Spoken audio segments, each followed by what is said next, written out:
rendimiento de una reacción. Entonces, uno hace los cálculos estequiométricos. Esos cálculos vienen siendo unos cálculos teóricos.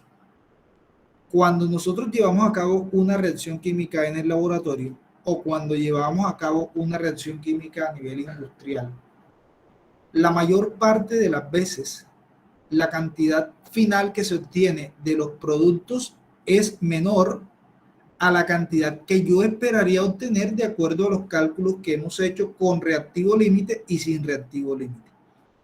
A esos cálculos que hemos hecho hasta ahora se les conoce como rendimiento teórico, es decir, lo que teóricamente debería, o las cantidades que teóricamente deberían estar involucradas en la reacción.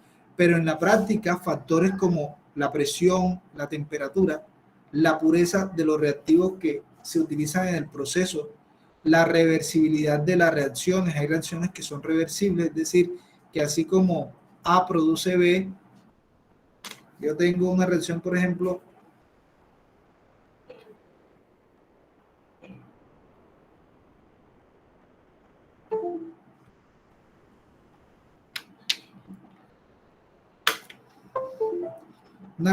por ejemplo, A más B para producir C. C a su vez puede descomponerse nuevamente en A y B.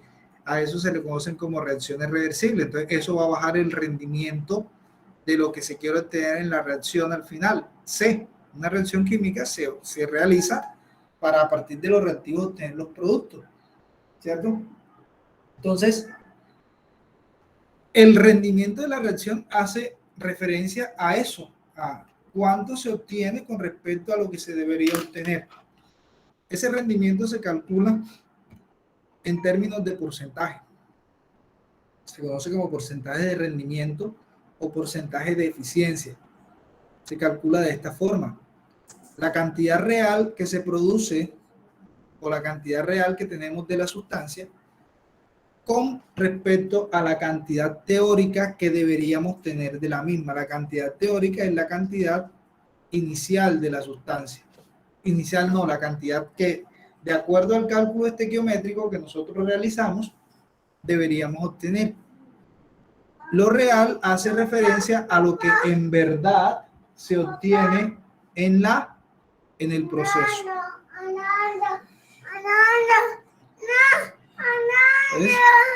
Es simplemente aplicar lo que hemos trabajado hasta ahora.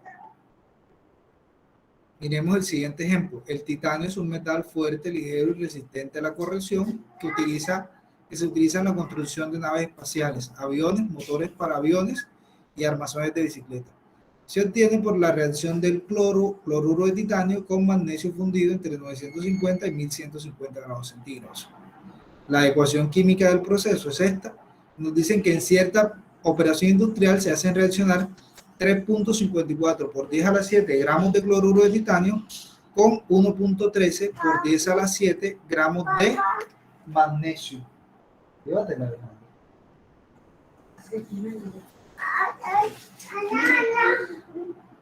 Calcule el rendimiento teórico del titanio en gramos y calcule el porcentaje de rendimiento si en la realidad se obtienen 7.91 por 10 a la 6 gramos de titanio.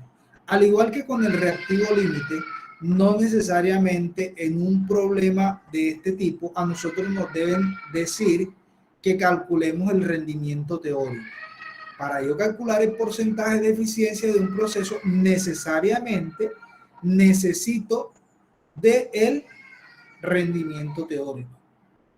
¿Listo? Entonces, habrá problemas en los que explícitamente se nos hace referencia a que calculemos ese rendimiento, pero habrá problemas en los que no, en el que no significa que no debamos calcular. Entonces, fíjense, tengo mi reacción química balanceada y me dicen que tengo esta cantidad de cloruro de titanio y esta cantidad de magnesio. Como me dan cantidades de ambos reactivos y yo necesito hallar la cantidad de titanio que se produce de acuerdo a estas cantidades, lo que se produciría teóricamente, es necesario, para yo poder calcular ese rendimiento teórico, calcular el reactivo límite. Entonces, ¿cómo se calcula el reactivo límite? Ya miramos. Necesitamos los moles de cloruro de titanio que hay en esta cantidad de cloruro de titanio en gramos y los moles de magnesio que hay en esta cantidad de magnesio. Entonces, debo dividir esos gramos entre la masa molar de quién, del titanio, y la masa molar del magnesio. Entonces,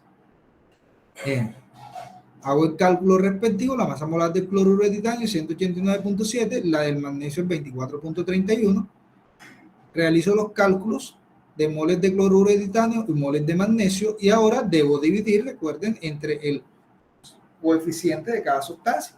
Para el cloruro de titanio entre 1 y para el magnesio entre 2. De tal manera que estas son las cantidades: 186.610 gramos, 232.414, perdón, 186.610 para el cloruro de titanio, 232.414 para el magnesio. Por lo tanto, el reactivo límite es quien me dio menor, es decir, el cloruro de titanio. Entonces, para calcular el rendimiento teórico, yo debo establecer la relación estequiométrica entre el magnesio, perdón, entre el cloruro de titanio y el titanio. ¿En qué la voy a establecer? Gramo, gramo. Entonces puedo irla escribiendo acá.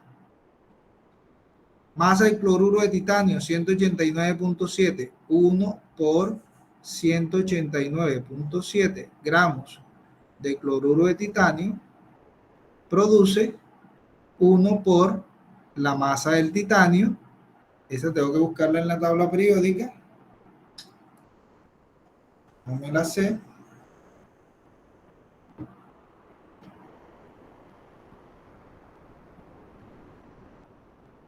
...47.9 gramos. 1 por 47.9 gramos. Esa es la relación estequiométrica que me va a permitir calcular el rendimiento teórico en función del titanio. Entonces calculamos ese rendimiento teórico.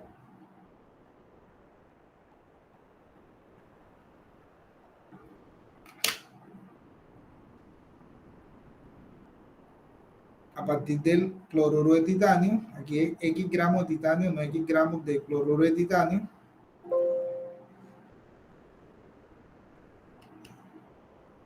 Porque lo que voy a calcular es el titanio, no el cloruro de titanio.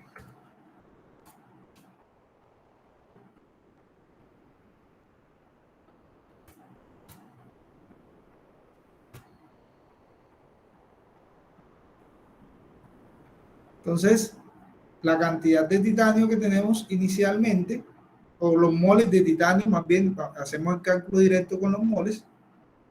Bueno, sí, los moles de titanio. Entonces, la relación estequiométrica debemos establecerla. Un mol de titanio, fíjense, un mol de cloruro de titanio produce esto en gramos, 47.88 gramos de titanio. O sea que teóricamente debieron producirse 890, perdón, 8.934.900 gramos de titanio y se produjeron 1.3 y en realidad se produjeron 1.13, 7.91 por 10 a la 6 gramos de titanio. Entonces calculamos el porcentaje de rendimiento, cantidad teórica, entre lo que acabamos de cantidad real, que es esta que nos da el problema, entre la cantidad teórica, que es la que acabamos de calcular.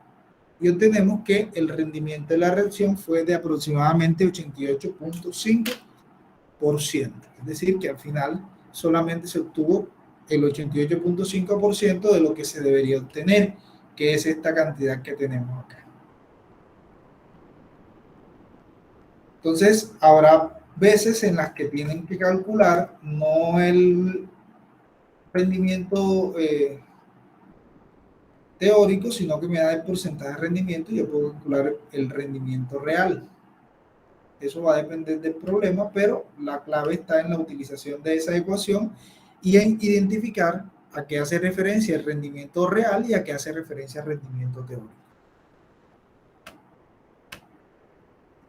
Siempre me dicen que no, pero bueno, ¿alguna pregunta? Este se los dejo a ustedes para que la puedan, para que lo apliquen ustedes en sus casas. Y ya para finalizar, yo pensé que no íbamos a alcanzar a terminar, pero sí alcanzamos a terminar. Entonces vamos a ver lo que son los problemas de mezclas. Algunas veces, durante la realización de las reacciones químicas, no se realizan reacciones con sustancias puras, sino que algunas veces se usan mezclas para las reacciones, sobre todo en reacciones que se utilizan en las extracciones de los de minerales, de combustibles. Casi nunca viene en estado puro, sino que vienen mezclas de las mismas. Entonces, en ese tipo de problemas nosotros vamos a tener generalmente varias incógnitas que resolver. Para poder resolver este tipo de problemas hay que plantear una serie de ecuaciones que me permitan poder calcular ese número de incógnitas. Lo lógico es que si yo tengo un problema con 3 incógnitas, yo necesito 3 ecuaciones para poder solucionar ese problema. Si tengo un problema con 2 incógnitas, necesito 2 ecuaciones para poder solucionar ese problema. Entonces miremos este ejemplo. Dice, una mezcla de metano y etano tiene una masa de 11 gramos. Al efectuar la combustión de la mezcla se producen 32 gramos de dióxido de carbono. ¿Cuál es la composición en porcentaje de la mezcla? Entonces me están diciendo que tengo metano y tengo etano, pero que ambos se queman, reaccionan con el oxígeno y ambos producen dióxido de carbono y también producen agua. En este caso, lo que me están diciendo, o la cantidad total, ¿cierto?, hace referencia al dióxido de carbono. Me están diciendo que entre los dos se produjeron 32 gramos de dióxido de carbono y que inicialmente tenía 11 gramos entre estas dos sustancias. Al final me preguntan cuál es el porcentaje de CH4 y cuál es el porcentaje de C2H6. Entonces, a partir de la cantidad total que me dan de las dos sustancias, yo puedo plantear la primera ecuación. Entonces, yo puedo llamar a X los gramos de CH4, puedo llamar a Y los gramos de C2H6. Entonces, la primera ecuación sería muy sencilla. X más Y nos da 11. Ya tengo una ecuación, tengo dos incógnitas, que es lo que necesito calcular. Gramos de X y gramos de Y, para poder calcular el porcentaje total de X y el porcentaje total de Y.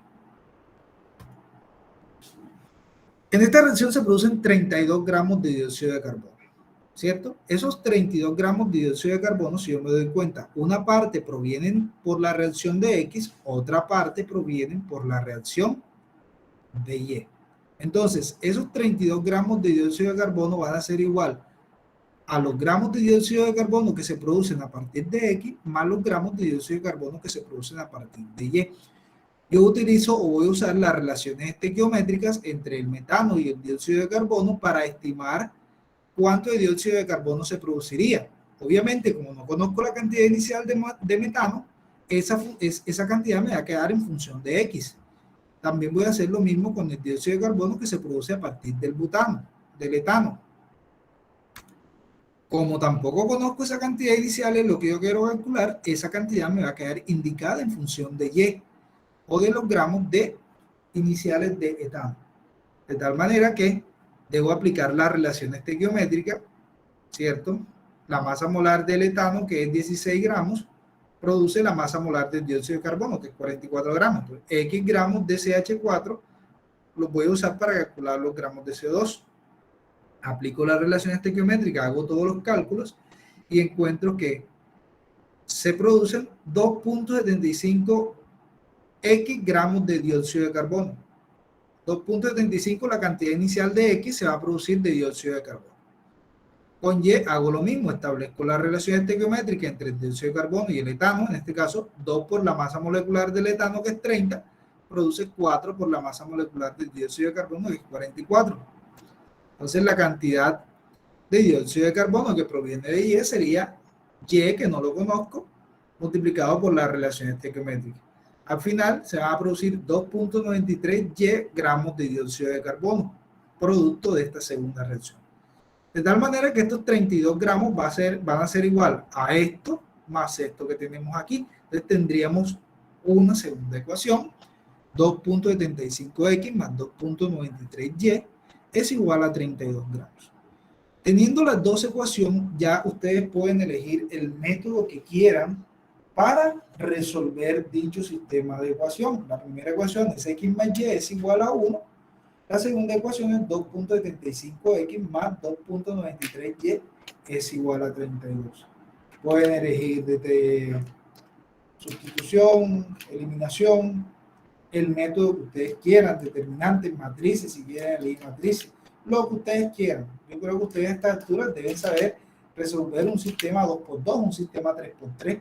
Eso es para nada complejo para ustedes, supongo yo. Entonces, yo resolví la ecuación y obtuve que x equivale a 1.28 gramos y que y equivale a 9.72 gramos. Calculo el porcentaje de ambos. Entonces, 1.28 entre el total, que es 11, me da el porcentaje de metano. 9.72 entre 11 por 100 me da el porcentaje de etano. Y así se soluciona este tipo de problemas.